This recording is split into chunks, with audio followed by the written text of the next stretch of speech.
যেখানে আমি ২-১ বছর ধরে যাব করতে করতেও অনেক বাধা এসে যেতে পারিনি, আজকে সেই জায়গাতেই আমি গিয়েছিলাম। আর পুরো ব্লগটি সেদিকে নিয়েই। রবিবারের দিন ছিল বলে একটু দেরি করেই উঠলাম।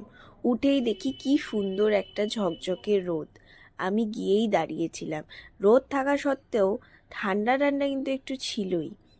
তারপর আজকে তো আমি উপোস থাকবো, শুধু এটা খেয়েই স্নান টান করে আমি বেরিয়ে পড়েছি গজলডোবা যাওয়ার উদ্দেশ্যে।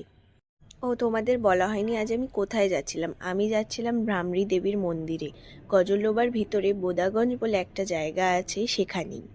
গজলডোবা ব্রিজটা পার করেই নতুন ব্রিজটার আগে বাঁদিকে একটা রাস্তা আছে, সেদিক দিয়েই ঢুকে যেতে হয়। আর রাস্তাটা না ভীষণই বাজে। আমরা গুগল ম্যাপের হেল্প নিয়ে আমরা অনেকক্ষণ পরে এসেছি। গজলডোবা থেকে প্রায় 40 মিনিটের মতন ডিস্টেন্স এই মন্দিরটা। যেখানে পৌঁছেই হাত টাত ধুয়ে এই যে পুজোর থালি কিনছিলাম, সেখানে পুজোর থালিগুলো 100, 150, 200 টাকা দিয়ে আছে। আমি 150 টাকারটা কিনেছিলাম। তারপর আমি পুজো টুজো দিয়ে সেখান থেকে বেরিয়ে আবার উপোস ভাঙার জন্য খিচুড়ি দিচ্ছিল, এখানেই আমি লাইনে দাঁড়িয়েছিলাম।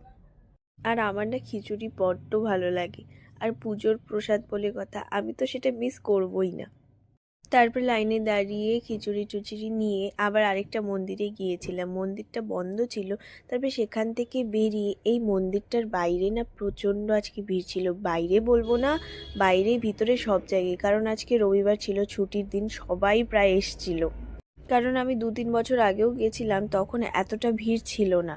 তো যাই হোক, ওদলাবাড়িতে এসে আমরা লাঞ্চ টাঞ্চ করে দেন আমরা আবার আমি যেখানে আড্ডা মারি সেখানেই চা খেতে গিয়েছিলাম।